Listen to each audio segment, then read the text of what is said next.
Oh my gosh, we got a big video for you today. Today we're taking a look at the Big Score bonus sheet. This is a whopping 30 cards, all of them mythic. I heard rumors that this was supposed to be an Aftermath style set, but that went over like a lead balloon, as they say. So they crammed this into the main set as a bonus sheet. Now, of course, it is a tad confusing as to where exactly these are going to be, what packs, but I do know that this is half of the list slot for this set. Trying to figure out where to open these cards is such a cluster, man, and I think that's intentional. I take a look at the graphics that they put out, but I don't know what the heck these things are going to be in, you know? But maybe that's just me. Maybe you want to know what's in the Big Score, so I'm going to tell you. I'm going to give you little use case scenarios for each and every card. And there are a lot of bangers here, man, so let's talk about them. Because you've been so good, you cleaned your room. And now you know what you got to do, brother? You got to brush your teeth. Then you can like and subscribe for more of this nonsense. Or you can buy me a coffee at the link in the description like our buddy Chris. You know, he's a good dude. Alright, let's kick this right off with Sword of Wealth and Power. 3 generic mana for an artifact equipment. Equipped creature gets +2/+2 and has protection from instants and from sorceries. Whenever equipped creature deals combat damage to a player, create a treasure token. When you next cast an instant or sorcery spell this turn, copy that spell. You may choose new targets for the copy as equipped for 2. Well, it's another powerful sword in the Sword of Bleep and Bloop series that we all know and love so well. This gives protection from card types, but no evasion. Slap this on a flying critter and go off, dude. This is perfect in Storm decks. I like this a lot for, say, Magnus the Red, or any evasive commander that is utilizing instants and sorceries with a decent density. Interesting card, curious to see where it ends up.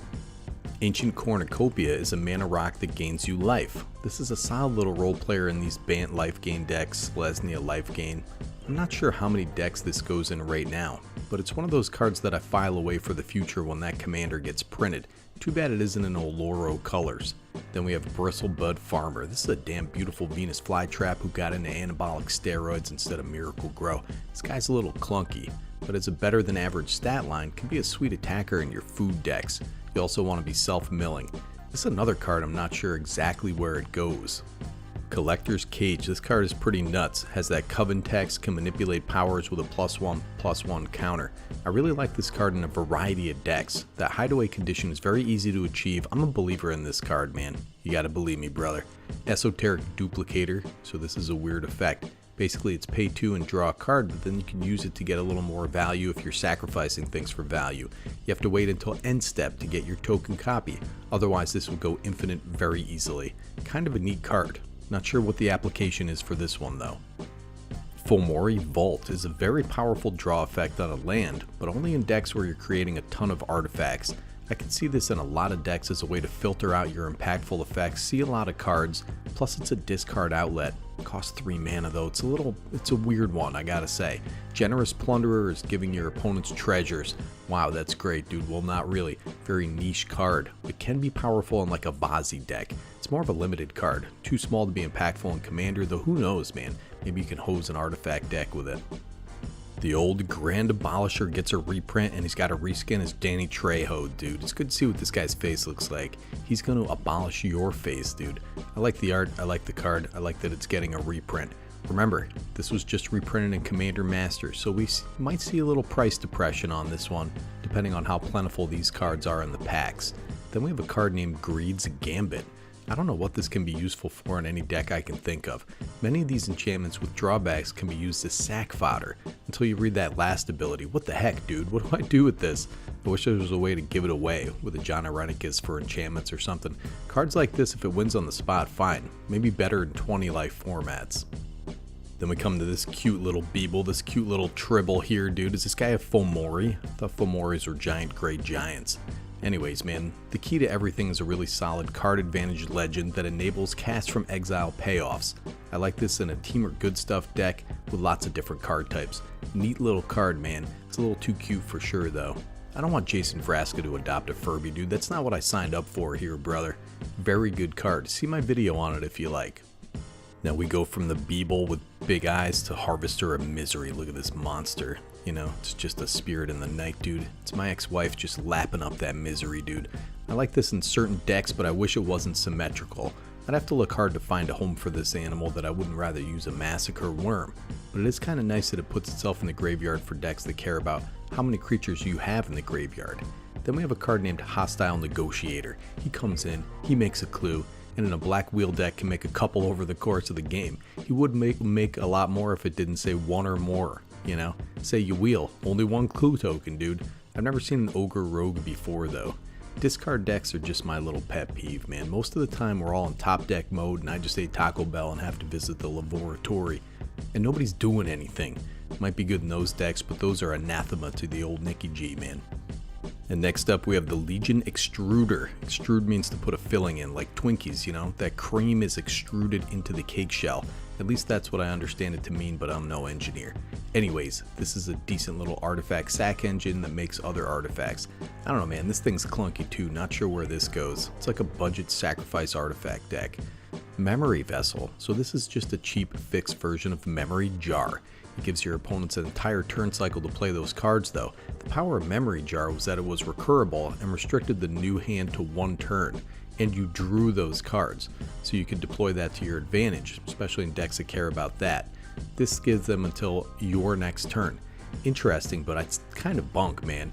In a Play from Exile deck this might be worth it, but I was excited when I first saw this card, but not anymore, man. Molten Duplication. Now this card is gas. This card's fantastic. Too bad it's sorcery speed, but it's another heat shimmer effect, but only for creatures you control, but that's okay. I always want more of these, especially in an Atali Primal Storm deck where you just want that ETB over and over again. Love it, love the art too. Favorite card in the set, solid role player. Now we're cooking, dude. The Lost Ninja Turtle weapon. Whenever an equipped creature deals combat damage, put a charge counter on this Lost Jite or Jeet or whatever the heck you call it, man. Remove a charge counter from this guy, choose one. Untap target land. Target creature can't block this turn, or put a +1/+1 counter on equipped creature. This is absurdly good.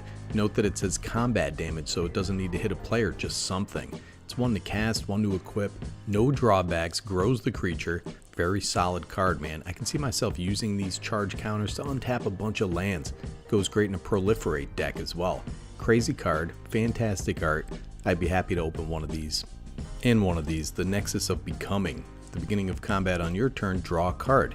You had me at hello, buddy, but wait, there's more. You may exile an artifact or creature card from your hand. If you do, create a token that's a copy of the exiled card, except it's a 3/3 Golem artifact creature token, in addition to its other types. So in the right deck, you are cheating out copies of your artifacts or creatures. Cost 6 mana. I know this can be powerful, but I have no idea where, dude. Maybe in a deck that likes to make weird tokens of ETB creatures. Let me know where you think this guy goes. How about this guy, the Oltec Matter Weaver? Really sweet card. Whenever you cast a creature spell, choose one. Create a colorless gnome artifact creature token with a 1/1, or create a token that's a copy of target artifact you control. This has no downside.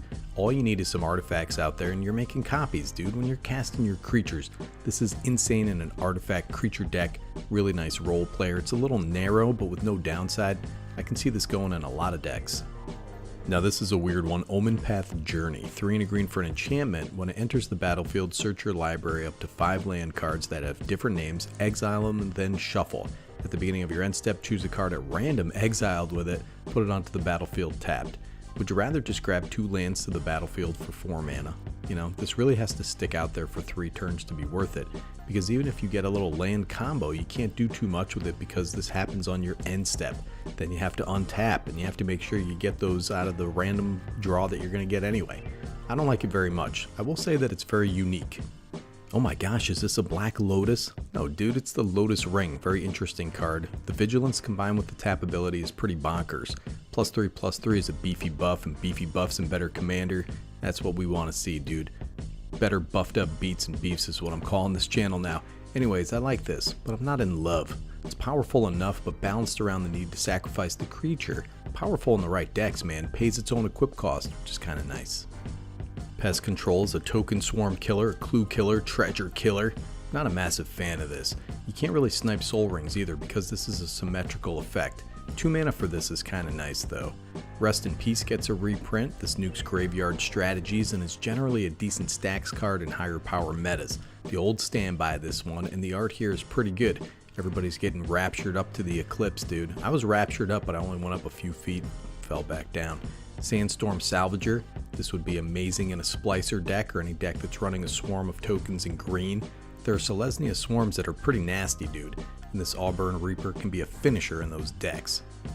Simulacrum Synthesizer is kind of a neat artifact. Pays off playing mid to large size artifacts. If you have a way to loop a 3 or greater mana value artifact, you can get a ton of value from those constructs. We all know constructs can get really big, really fast in those artifact decks. And then we have Tarnation Vista. Tarnation, this can be a decent little ramp piece, but you need at least 2 monocolored permanents of different colors. This is a very narrow card, more narrow than when you first read it. Comes in tapped, pretty damning drawback, not a huge fan of this thing. Territory Forge, this is interesting. It's powered down, but you need to cast it. Can have it ETB, but it exiles a potential problem, then gets you a functional copy of that problem. I think it's too pricey at 5 mana and too narrow, just hitting artifacts or lands. But it is an artifact itself if you care about artifact count. It's targeting land as discussed earlier. That's a crime, brother. You target my land, you're gonna end up in Commander jail. Torpor Orb, this had gotten a little pricey. This is the first reprint of this new Phyrexia banger, man. I use this in Tyrant to screw everybody else up because I don't use any creatures. It's a neat little stacks piece. I like this card a lot. And these treatments are gorgeous, dude. Come on. Transmutation Font. So this is a tutor compared to Kuldotha Forge Master and its clunks and bunks, dude. You need 3 artifact tokens with different names. Could be really sweet if you have consistent access to Academy Manufactor and you're making tokens all the time. I do like the frowning head that's vomiting blood. You know, that's a real look, brother. And then we have the World Waker Helm. So this is an artifact. If you would create 1 or more artifact tokens, instead create those tokens plus an additional map token. Has 1 and a blue and tap, create a token that's a copy of target artifact token you control. Blue artifact tokens. It's a well-worn archetype.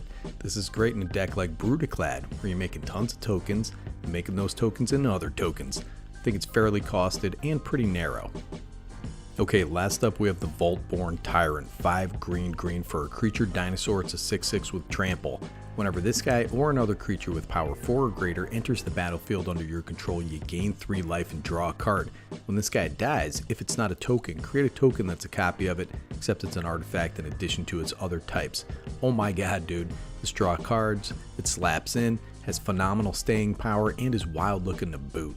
I like it all around. Solid big beastie role player.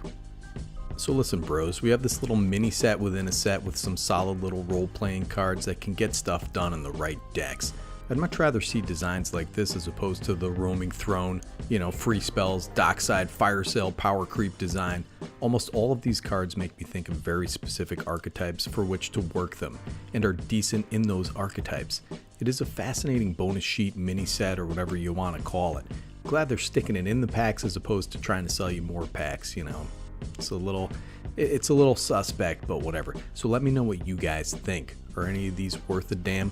Let me know in the comments below, and remember, I love you. Not in some creepy parasocial way, but as a concept. I love you all as a concept, you know?